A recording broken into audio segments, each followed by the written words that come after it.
Welcome to It's Upgrade Season, the only place to get raw and unfiltered advice on how to get your shit together 1 week at a time. I'm your host, Alexandria, and join me every Monday for The Upgrade and every Friday for The Wind Down, where I'm going to be answering your dilemmas. Small shifts, huge upgrades. Let's fucking do this. Hello and welcome to The Wind Down. I actually was just thinking before we started recording, I'm so disappointed I don't have any wine on me. And I think what I've realized I'm fucking up here is when I record, I'm often doing it. So right now it's like 11:30. Hate to spoil the illusion. We're not coming in live, but it's like 11:30. And I'm going to be honest, 11:30 on a Tuesday, like I love wine, but it feels a bit off having a glass of wine.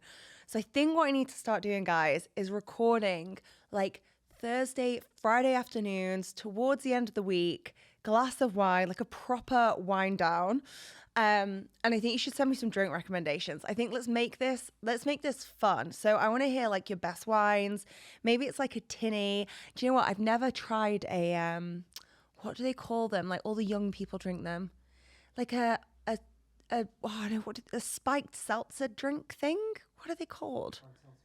Hard seltzer. Logan's got it. A hard seltzer. I've never tried a hard seltzer. So like send me some recommendations. I'm going to take the drinks with me. Take the drinks. Made it sound like drugs. I'm going to take the drinks. I'm going to bring the drinks. We're going to start recording on a Friday and I'm going to rate the drinks that you're sending in, okay? So just like pop me a DM on Instagram, send us a WhatsApp, however you want to do it, but send me some recommendations. I'm going to start bringing some drinks on. So honestly, guys, I'm in a bit of a like can't be arsed energy today, and I'm just gonna bring that and be honest. Not that I can't be arsed with the podcast. I love recording the podcast. Just like if you're looking on the video, I'm in my grey jumper, and I honestly tried so hard to summon the energy to like put something nice on, but I'm like during my period, my cycle is still fucked. Like Leo's 13 months old. I've stopped breastfeeding now. My cycle's still just all over the place. And I'm like due on my period. And do you know what? I'm just like, I just want to be comfy right now. So here I am. I'm in my grey jumper. I'm in my black trousers. These trousers actually, you can't really see this on the video, but they're actually kind of smart. But they're like comfy. But when you put them with joggers, you know, we're just chilling.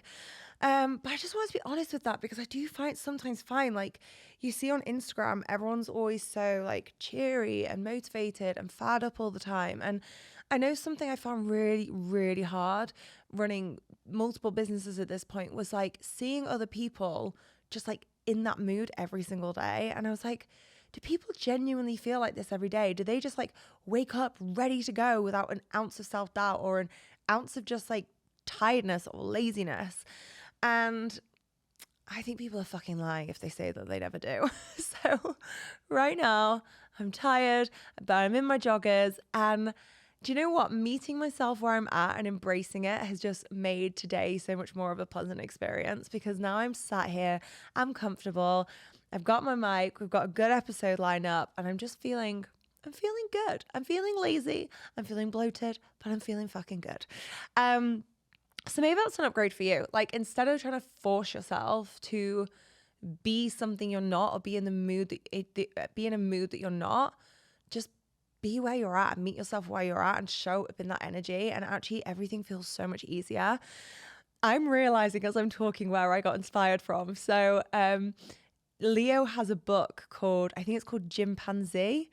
And I read it to him last night, and now I'm talking, I'm like, I know where I got this inspiration from. I got this from Leo's book, Chimpanzee. And it's basically, plot spoiler for the non-parents out there, it's basically about a monkey or a chimpanzee. There's probably someone out there getting annoyed that I've got those two mixed up, but he wakes up grumpy and everyone's like, Jim, don't be so fucking grumpy. Obviously I don't swear, it's a kid's book, but you know, my version. They're like, don't be so fucking grumpy. And Jim's like, I'm not fucking grumpy. So he like tries to paste a smile on his face and he tries to like act all happy, but he's really, really grumpy on the inside. And in the end, he just embraces that he's having a grumpy day and it's a good day to have a grumpy day and everything feels better. So I'm Chimpanzee today. I'm embracing my lazy girl energy. I'm showing up in that and I feel pretty happy now that I have. If I tried to force myself in a dress, I'd probably be pretty fucking miserable right now.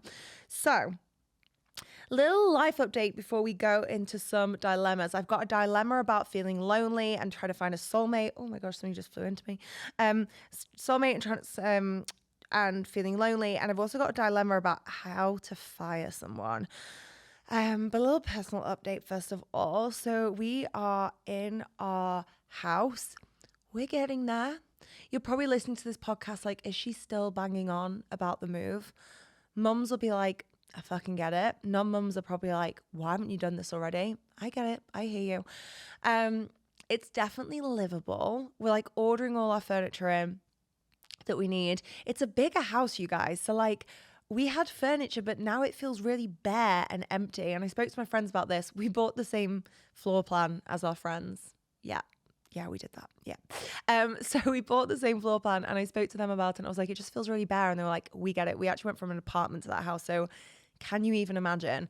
So we're plugging the gaps. I always forget how long furniture takes to come. Like Amazon's Prime has spoilt us all. I used to talk about this in personal development. I used to be like, everyone thinks starting a business or healing is like Amazon Prime. We can order it within 24 hours and we're chasing all these quick results.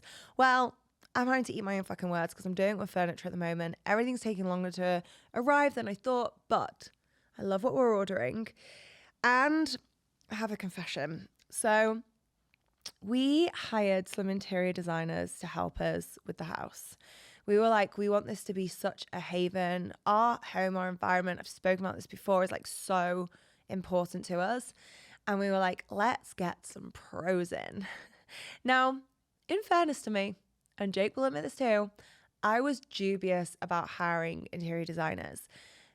Mainly because A, I haven't worked with them before, so I didn't really know what the process looked like, which is always going to be the case, I guess. But B, the interior designers we were finding in the area, I wasn't loving. Okay, I wasn't looking at the Instagram thinking I could live in any of those. I was like, I kind of like an element of this. I kind of like an element of this. So we went with the choice that felt the most aligned, and I'll take a little bit of responsibility here. I don't think we briefed them well enough. Now, if I absolve responsibility for a minute, I feel like they should have had a better onboarding process. You know, like when I used to onboard clients, we'd have like a whole questionnaire and what area of your business are you focusing on and da-da-da-da-da. Like that seemed to be missing. And we then didn't give them enough of a clear brief, clearly, because honestly, you guys, we had the worst experience ever. And basically this is when we started to realize it was going awry. They were really, really lovely, to be fair to them, like super kind, super lovely. Well, I guess they are being super kind if they're charging that much, but like they seem super nice. But we were going and I would make my preferences super clear. Like I know what I like and I know what I don't like, and it's pretty clear. And my Pinterest boards, this is so cringe, but she doesn't listen anyway. There's a jewelry designer called Logan Hollowell, and I'm like obsessed with her jewelry. Like a lot of the jewelry that I wear is her jewelry. And she messaged me on Instagram saying how beautiful my Pinterest boards were. And from a designer, I was like, thank you for seeing me. Thank you for seeing me. But point being, I had these like pristinely curated Pinterest boards to give them. I know what I like, I know what I don't like. I would make really clear preferences. For example, like I don't want wallpaper. And they'd be like, hey, so we've come up with like 4 wallpaper options. And I'm like, I don't want fucking wallpaper in the house. I didn't swear at them, obviously. So I knew things were going awry. But the real tell, guys, is we went into their office and we went for a meeting.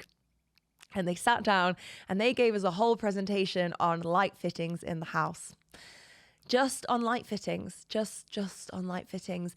And the embarrassing thing was I realized in the house that we were living in, the rental at the time, I couldn't name you what any of the light fittings looked like bar one. So light fittings weren't top of my priority list. And it was a whole presentation. And like, guys, they had picked out light fittings for like the mudroom. We don't have a mudroom. We have the tiniest little hang up your coat section in the entranceway. Okay. And they'd picked wallpaper and light fittings for this area. And I'm like, I don't even want that decorating. Like it's behind a door. No one's even going to see it. Like, what are we doing here? So we got the whole presentation on the light fittings. That's when I realized things maybe weren't going the way we needed them to. We had some really key areas we wanted to focus on. They weren't focused on. Anyway, long story short, work with the interior designers didn't work.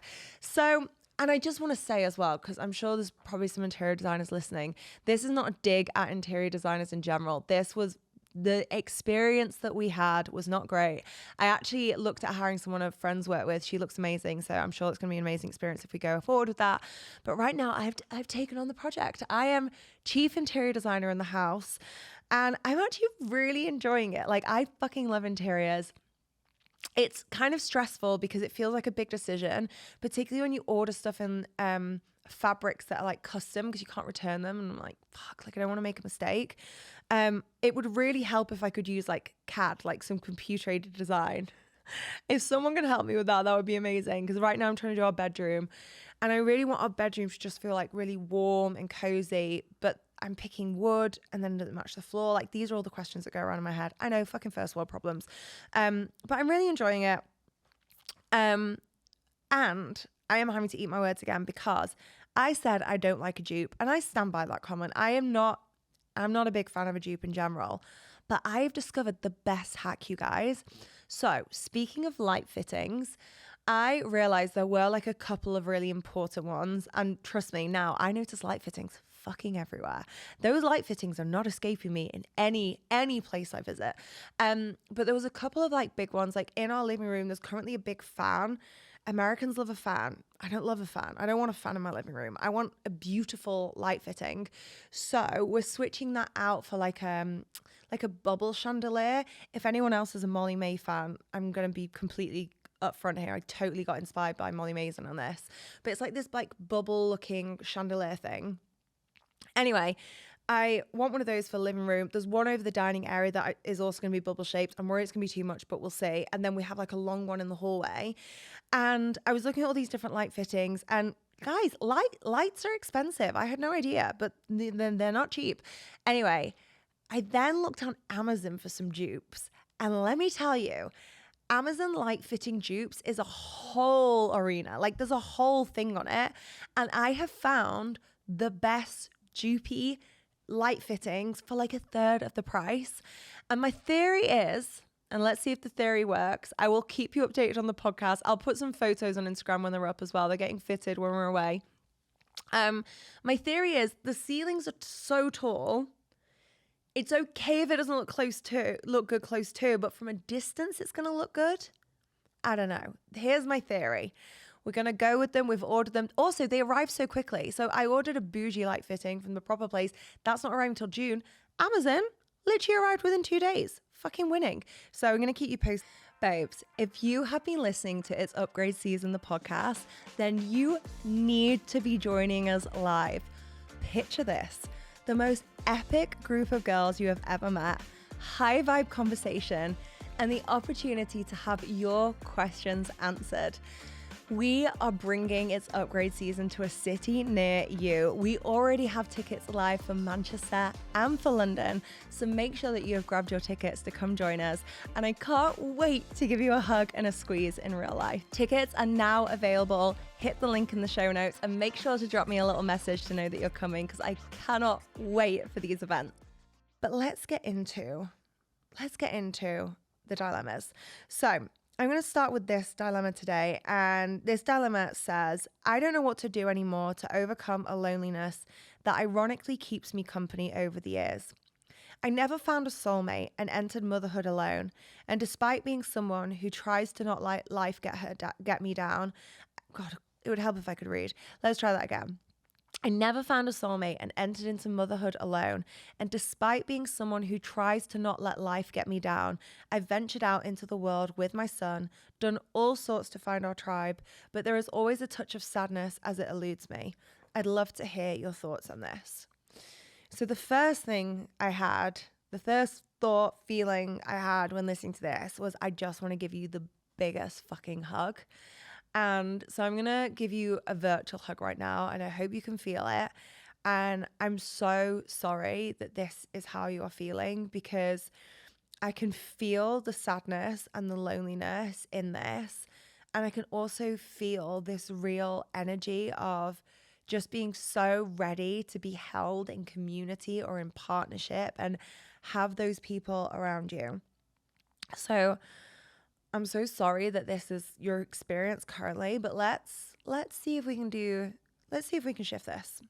So there are a couple of things that stand out to me in what you've shared here. And there's a couple of phrases and words in particular. First of all is the loneliness ironically keeps me company.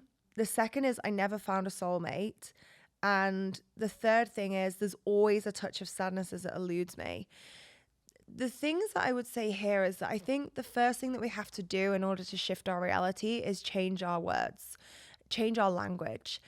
The words that we use have so much power over the way that we process and view things that have happened in our life, but also shift the things that we are calling into our reality. And what I'm hearing here is, yes, there is a reality where you have felt lonely and this has been an experience that you've had. But I think there's also no attachment being shown to the experience. So seeing loneliness as something that keeps you company and you're holding on to that. So there's these words being built in that this is always going to be your reality. This has always been the case. This is always going to be what it's like. And I really recognize this because I've done this myself so many times. So I did my whole episode on the messy middle. I've been very open and upfront that I've been navigating this death and rebirth season and feeling quite lost and overwhelmed at times within it. And I remember I was in a program, it's actually with Amy Rushworth, love Amy. And I remember saying to her about clarity, and I just couldn't find clarity and I felt quite stuck. And she was offered this framework which really shifted things for me, which was that instead of saying I'm stuck or I'm seeking clarity or I'm lost, it was like I'm open to seeing new ways of doing things, or I'm open to the answers. And something that's evolved for me in this time is I've realized I actually already have the answers. I just haven't accessed them yet. They're already in here or wherever you think they're in. Okay. But they're within your mind, body, spirit somewhere. You just haven't accessed them yet, or you've not been ready to for whatever reason. And I would offer the same reframe here, to let go of loneliness being something that keeps you company, to let go of sadness being something that you always experience, or the story that is always going to elude you, and really start to shift into, I have experienced loneliness, but I am not loneliness. I have experienced loneliness and I'm really ready to experience connection, love, friendship, deep relationship, whatever it may be. And the same with there's always a touch of sadness. I've experienced sadness and I'm also ready to experience other emotions on the full range of the full spectrum. So happiness, joy, passion, whatever it may be. So I think that's the first place I'd start. The first upgrade I'd offer is really starting to shift the language around it. And I actually think a practice that you can do here, and I offer this to all of you, this is such a powerful practice, is go back through the last 5, 10, 15 years. I'm not sure of your time frames here, but go back through your history essentially and rewrite it from an empowered narrative. Because the lens through which we see things will shift the narrative we tell ourselves. So if I see my past through the lens of sadness and darkness and depression, I could write you a really fucking depressing story. I could tell you about how I was medicated at 17, how I tried to take my own life at 22. I could tell you about having prenatal depression. I could tell you about the PTSD and all these other experiences I've had in my life. I see my life through the lens of like, I have a really amazing life. And so often when I actually go back through and tell myself the story, yes, they're part of my life. Of course, those are points in my life, but I always see them through quite an empowered lens in terms of, I'm grateful for the nervous breakdown I had because it made me realize I needed to change my entire life. That was the catalyst and the portal for me starting my businesses. I am grateful for those challenging experiences that I've had in pregnancy and postpartum because, again, it has led to a greater knowing of myself, a greater evolution, a greater level of empathy. So maybe just going back through your life and really trying to view it through the empowering lens that, yes, hard things have happened and we're not trying to escape that or, what do they call it? Toxic positivity over it. No, of course not. We're honoring it. but we're also seeing that there can be growth from those moments. And they've actually shown this. They've shown that, yes, you can have PTSD, so be negatively impacted by an event and that repercussion keep replaying for you, or that trauma imprinted in your body and it keeps being activated. But you can also have post-traumatic growth, okay? So you can grow from a traumatic experience and a traumatic event. I'm going down the trauma route here, but my point being, let's go through some of these moments, and you might find that within those moments that you've forgotten about or glossed over because the overall lens has been loneliness. So maybe there's been some really beautiful moments of connection in this. Maybe there was a super kind nurse at the hospital when you gave birth.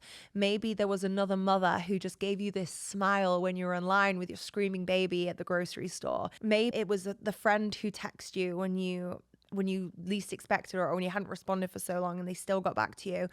I would really start to lean into the moments of connection that have been available to you. Because I think whenever we want something in our lives as well, particularly from a manifestation perspective, we want to be building on our experiences of feeling those things already and noticing when they show up in our life. So this is going to help you manifest more of these into your life as well by building upon those moments of connection. And one of the moments in this that I wanted to come back to, which I mentioned originally, was I never found a soulmate and I entered motherhood alone. One of the potential reframes I'd like to offer here, and first up, let me say, I am not a single mom, and the fucking respect I have for single moms. I have friends who are single moms. Jesus, oh my God. Like, I cannot, I just, you ladies are superheroes to me. Like, motherhood, parenthood, it is enough when you're in partnership. It's enough when you have support. But to be going through that by yourself, like balancing work and paying the bills and putting food on the table and cleaning the house and just all these things and motherhood, like, hats off to you. And that is not my lived experience. And I just want to pre-frame this by saying this. But from a zoomed out experience, I never found my soulmate and entered motherhood alone. You're not alone when you enter motherhood, in that you have your son. Your son is your partner in this journey. And I know at times it may feel like you're in this mother role and it's really, really hard. But I know there's been moments where Leo's crying, I'm crying, and I've just turned around to him and I'm like, I'm sorry, this is not great right now, but we're in it together. And I promise you we're going to work it out together. I really, truly believe our children are our soulmates. Like, those souls came down to us. They chose us as parents for a reason. Your son chose you as his mother for a reason. He is one of your soulmates. Now, obviously, I know traditionally we see soulmates as romantic partners, and yes, of course, we want to be open to welcoming that into your life if that's something that you're craving. But again, this energy of gratitude for what we already have and leaning into the moments of connection we're already experiencing, the level of soulmate love I experience with my son is just crazy. I look at him and I'm just like, I could not love you more. If you haven't already, I would definitely listen to the episode I did with Mel and Natalie. We spoke a lot on that episode about finding your tribe, and it's just a great episode in itself. But I would, the final kind of upgraded offer on this is, you said you've done all sorts to find our tribe. I would stop trying, babe. I would maybe, if you're feeling in this energy of like, I'm trying this and I'm trying that and I'm doing this and I'm going here and I'm doing this, like, that's going to feel exhausting after a while. That's really just going to feel quite draining. So maybe for a little while, give yourself a break from trying to find your tribe and just show up naturally in your life and in the places that inspire you most.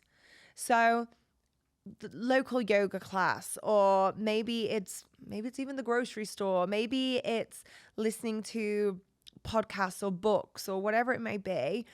Just be in the energy of what you enjoy and where you want to show up. And when you're in those experiences, maybe just utter a little prayer. Maybe just utter an intention and say, I am enjoying this for me fully, and I'm open to connection. And you never know, maybe you start talking to the person on the yoga mat next to you, or the woman working on reception, or the mum in the grocery store buying treats for her kid at the same time as you, whatever it may be. I think just give yourself a break for a little bit. Just notice the connection you already have, lean into that, and give yourself some space in order for these people to come in. But loneliness is something that gets us all. Loneliness is something that impacts us all. You are not alone in your experience of loneliness. It is so, so pervasive. But I think you really get to break up with this narrative that loneliness is the thing that surrounds you, and you're forever going to be in this experience, because you are not, babe. You are not going to be in this experience. And keep us posted. Like, send me a message. Let me know when you find that other mom friend that you just like fucking get, or that girl mate who just loves to do the thing that you love doing, or your soulmate, your partner. Okay, I'm going to go on to the next dilemma. So this is the next dilemma. It says, "Hey Alex, I have a dilemma I was hoping you could help me with. I recently made my first hire in business." Yay! Wait for it. I hired her for 1 day per week on a 3-month contract. I then increased to 2 days per week for 2 months. I decided not to continue the contract. We just finished working together. We are based in different countries. I need someone on the ground with me and a marketing specialist, which she is not. I gave her a month's notice and explained my reasons, but long story short, she took the whole thing very badly. She cried. Isn't this just everyone's idea of hell? Like, not that she cried, I'll come back to this, but just like, you know, when you've got to do that thing that feels kind of shitty anyway, and then someone's like crying and you're like dying on the inside. I really feel for you, babes, anyway. Okay, so she cried. Then, after that, every time we spoke, she would say how stressed she is about finding a job.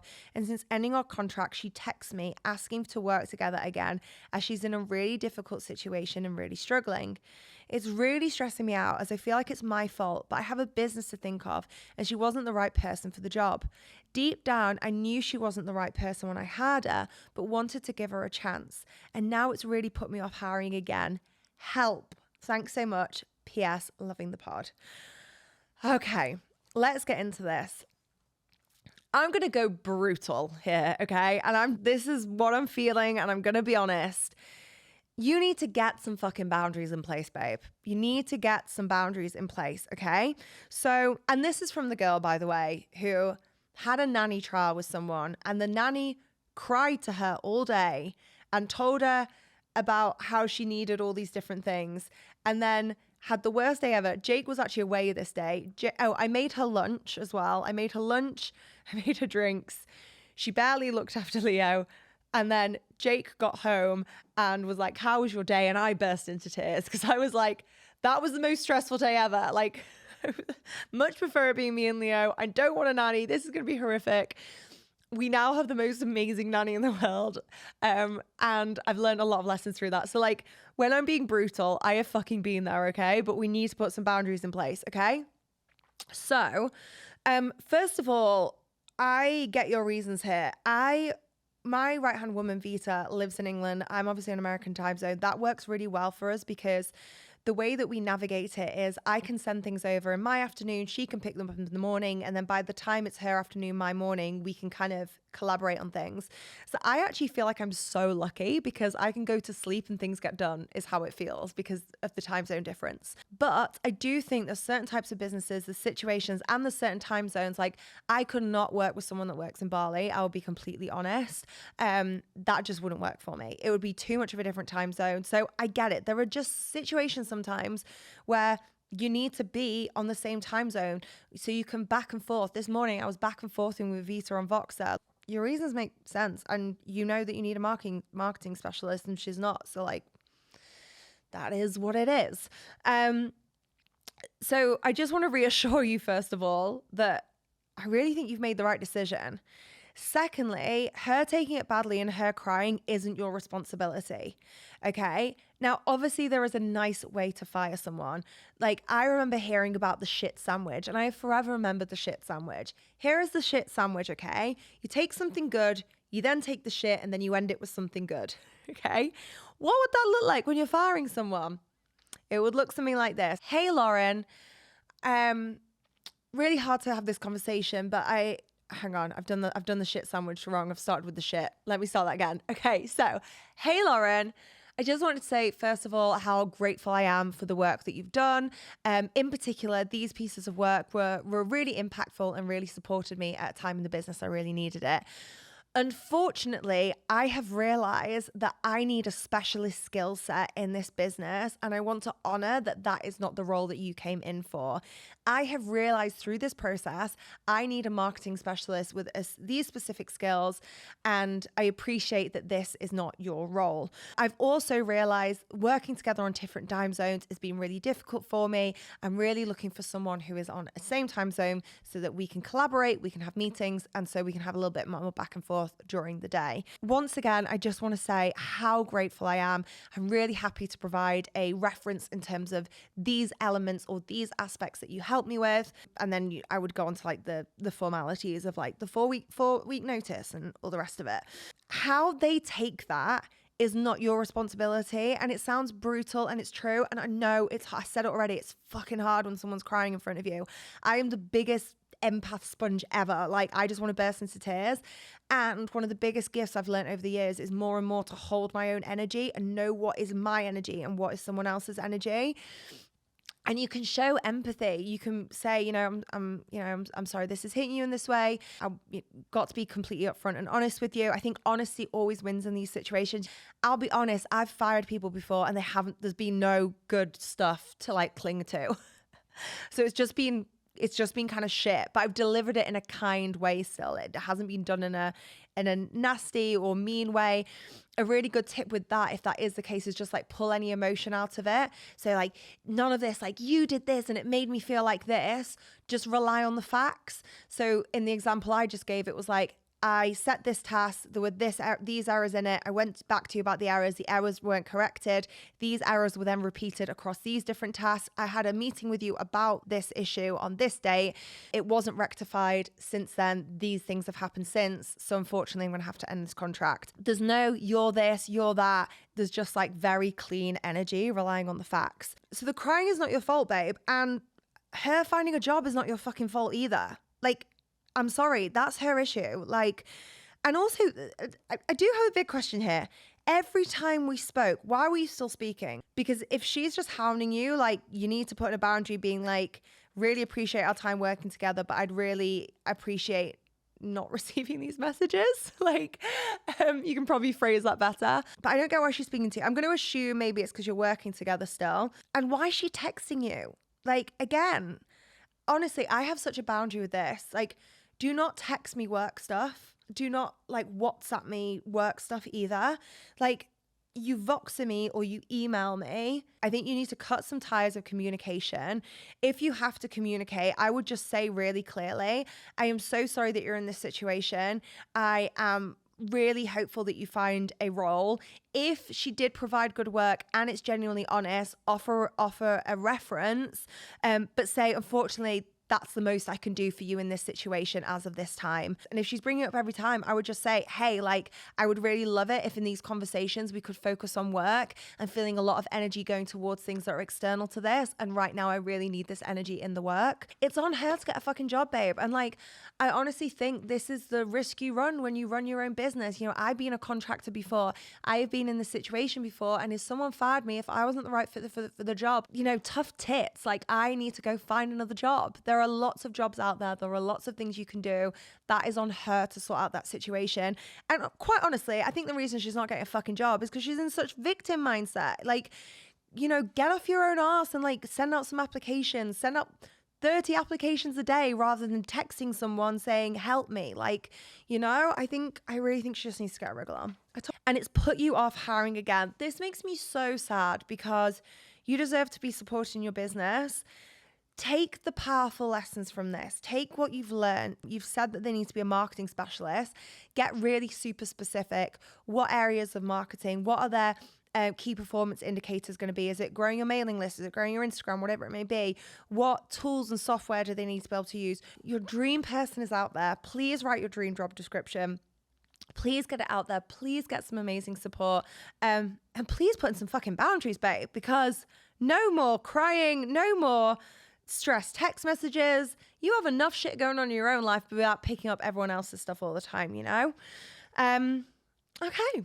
that's it for today's episode. I love hearing your dilemmas, ladies. So submit your dilemmas. The WhatsApp is in the show notes, or drop me a DM on Instagram. I do occasionally put boxes up on stories as well, so keep an eye out for those. We have some live events coming up. I am so excited. We've got London, we've got Manchester. So if you haven't already, make sure to come join us live. We're actually going to be answering questions live with special guests. And I keep wanting to I don't know what even expletive to put on it. We have some shit hot guests. We have some amazing, amazing guests coming on. And also the live events are just a fucking vibe. You can meet amazing women. We're going to have so much fun. It's going to be high energy. You're going to leave feeling just so inspired and so ready to upgrade your own shit. So please join us live. Submit your dilemmas and I will see you in the next wind down. Oh, and by the way, I promise to put my Amazon dupe lights on Instagram. Dodgy or not dodgy, I will keep you updated on the pod and I will put some photos on stories and you will either be laughing with me or crying with me. We will find out.